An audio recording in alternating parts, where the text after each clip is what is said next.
মই আছোঁ বৰ্তমান কামাখ্যা ধামত আৰু ইতিমধ্যে যিহেতু নিবৃত্তি সম্পন্ন হৈছে আৰু নিবৃত্তি সম্পন্ন হোৱাৰ পাছতেই মই ভাবিলোঁ আপোনালোকক দেখুৱাওঁ মাৰ যিসমূহ শুদ্ধিকৰণ প্ৰক্ৰিয়া কামাখ্যাত নিবৃত্তিৰ পাছত মাক যিসমূহ শুদ্ধিকৰণ প্ৰক্ৰিয়া কৰে মাৰ মন্দিৰ নোৱাই ধুৱাই যিসমূহ কৰে সেইসমূহ আপোনালোকক দেখুৱাবলৈ চেষ্টা কৰিম মই বৰ্তমান সময় হৈছে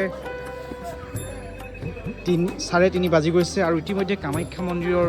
যিসমূহ শুদ্ধিকৰণ প্ৰক্ৰিয়া সেই শুদ্ধিকৰণ প্ৰক্ৰিয়াসমূহ ইতিমধ্যে আৰম্ভ হৈছে আৰু সেয়েহে মই বৰ্তমান দৰ্শকসকলক দেখুৱাবলৈ চেষ্টা কৰিছোঁ যে কেনেকৈ সেইসমূহ প্ৰক্ৰিয়া আৰম্ভ হয় কিয়নো এই যিসমূহ সময় এই যিটো সময় এই সময়টো খুবেই পবিত্ৰ বুলি মনা হয় আৰু জনশ্ৰুতিৰ মতে এই সময়ত যদি যিকোনো আপুনি মাৰ ওচৰত বিচাৰে সেই মনোকামনা পূৰ্ণ হয় বুলি কোৱা হয় আৰু সেয়েহে এতিয়া বৰ্তমান সময়ত এইদৰেই মাৰ আশীষ বিচাৰি ভক্তসকল আহিছে তেওঁলোকে মাৰ আশীষ ল'বৰ কাৰণে চেষ্টা কৰিছে আৰু প্ৰতিটো সময়তেই এই যিসমূহ প্ৰক্ৰিয়া সেই প্ৰক্ৰিয়াত সকলোৱে বিশ্বাস কৰে যে মাৰ আশীষ বিচাৰিলে পূৰ্ণ হয় আৰু খুব সুন্দৰ আধ্যাত্মিক পৰিৱেশ যিহেতু মাৰ আশীষ ল'বলৈ এইদৰে দেখিবলৈ পাইছে ভক্তসকলে ভিৰ কৰিছে তেওঁলোকে যিসমূহ মাক নোওৱা হয় মাক ধুওৱা হয় মন্দিৰ শুচি কৰা হয় মন্দিৰ নোওৱা ধুওৱা সকলোসমূহ প্ৰক্ৰিয়া কৰা হয় গতিকে খুব এক সুন্দৰ আৰু আধ্যাত্মিক পৰিৱেশ বুলি ক'ব লাগিব কাৰণ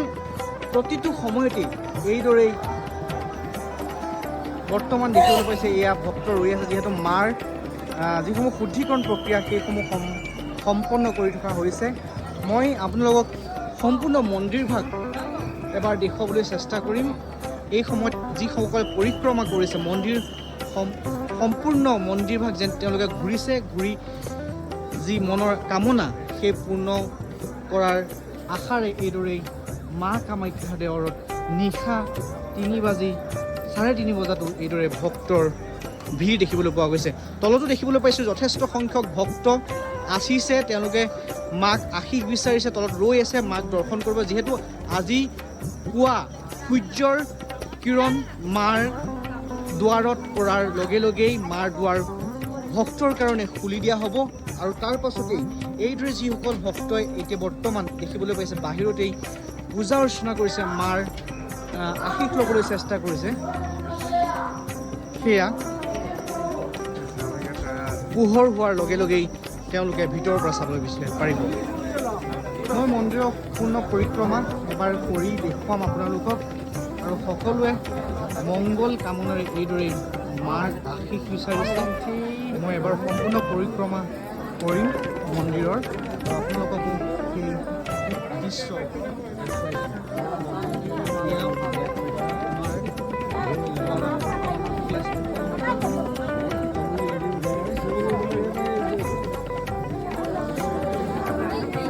আৰু এয়া হৈছে কামাখ্যা মাৰ প্ৰতি থকা সকলোৰে আস্থা বিশ্বাস আৰু এক আধ্যাত্মিক যি শক্তি সেই শক্তিৰ আহৰণৰ অৰ্থেই মনোকামনাৰ অৰ্থেই এইদৰে পূজা অৰ্চনা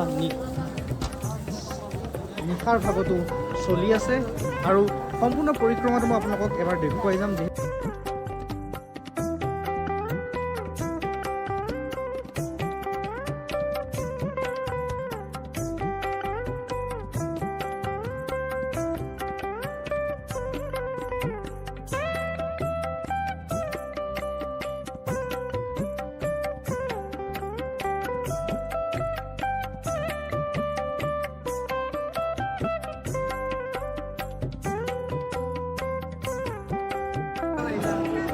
আৰু এয়া আপোনালোকে দেখিছে মাৰ মূল গৰ্ভৰ পৰা যি মাৰ প্ৰতিমূৰ্তি মাৰ যি মাৰ সেয়া নোওৱাবৰ কাৰণে ধোৱাবৰ কাৰণে শুদ্ধিকৰণ কৰিবৰ কাৰণে মন্দিৰৰ কাষত থকা যিটো পুখুৰী আছে সেই পুখুৰীলৈ লৈ যাব আৰু তাৰ কাৰণে এইসকল ভক্ত ৰৈ আছে মাক দৰ্শন কৰিবৰ কাৰণে এই যি প্ৰক্ৰিয়া সেই প্ৰক্ৰিয়াৰ সকলোৱে সাক্ষী হ'বৰ কাৰণে এইদৰে দেখিবলৈ পোৱা গৈছে মন্দিৰৰ মূল দৰ্শন ৰৈ আছে